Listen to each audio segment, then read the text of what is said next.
Correction de l'exercice numéro 7 du chapitre 10. On nous dit les trois molécules ci-dessous sont à l'état liquide à température ambiante et peuvent être utilisées comme solvant. Donc on a de l'acétone, du cyclohexane et de l'éthanol. Première question nous dit dans quel solvant des liaisons hydrogène intermoléculaires peuvent-elles s'établir. Alors ce qu'on appelle des liaisons hydrogènes, on appelle ça aussi des ponts hydrogènes. Alors pour pouvoir former des ponts hydrogènes, il faut que l'atome d'hydrogène, lorsqu'il réalise une liaison, cette liaison soit fortement polarisée. Donc si on prend par exemple le cas du cyclohexane, ici les atomes d'hydrogène sont rattachés aux atomes de carbone. Quand on compare les électronégativités entre l'hydrogène et le carbone, la différence entre les deux, elle est inférieure à 0,4.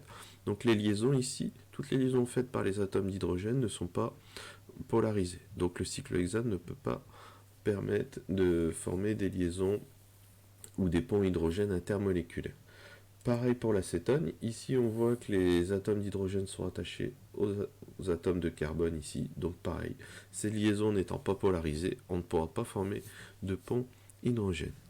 Concernant l'éthanol, ici la seule liaison qui sera polarisée et formée par les atomes d'hydrogène, c'est la liaison entre l'oxygène et l'hydrogène ici, étant donné que la différence d'électronégativité entre l'hydrogène et l'oxygène, elle est supérieure à 0,4, elle est égale à 1,2, ce qui est très important. Donc ici, la seule molécule qui va pouvoir permettre de faire des liaisons hydrogène intermoléculaires, c'est justement l'éthanol, parce qu'on a l'existence de cette liaison OH qui est fortement polarisée. Et à ce moment-là, l'atome d'hydrogène d'une molécule d'éthanol va former un pont hydrogène avec l'atome d'oxygène d'une autre molécule d'éthanol, ici. Deuxième question, on nous dit parmi ces solvants, lesquels peuvent établir des liaisons hydrogène avec des molécules d'eau.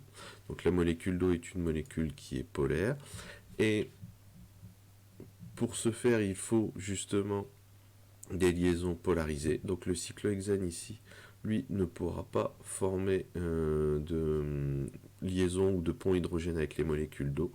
Par contre, les deux autres solvants vont pouvoir le faire. Donc l'éthanol, donc étant donné que la liaison OH ici est fortement polarisée, à ce moment-là, l'atome d'hydrogène qui est ici sera chargé delta plus et il sera attiré par la partie delta moins d'un atome d'oxygène d'une molécule d'eau.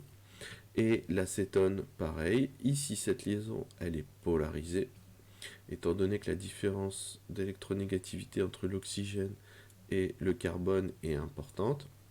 Donc l'oxygène lui se charge delta moins, le carbone lui se charge delta plus, et donc de ce fait, comme l'oxygène ici est chargé delta moins et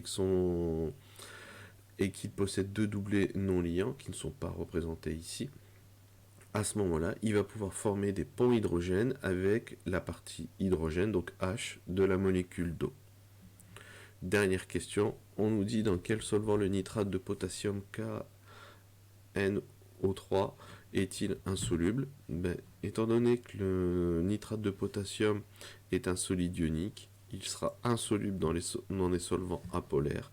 Et le solvant qui est apolaire ici, c'est le cyclohexane. Ce qui clôture la correction de cet exercice.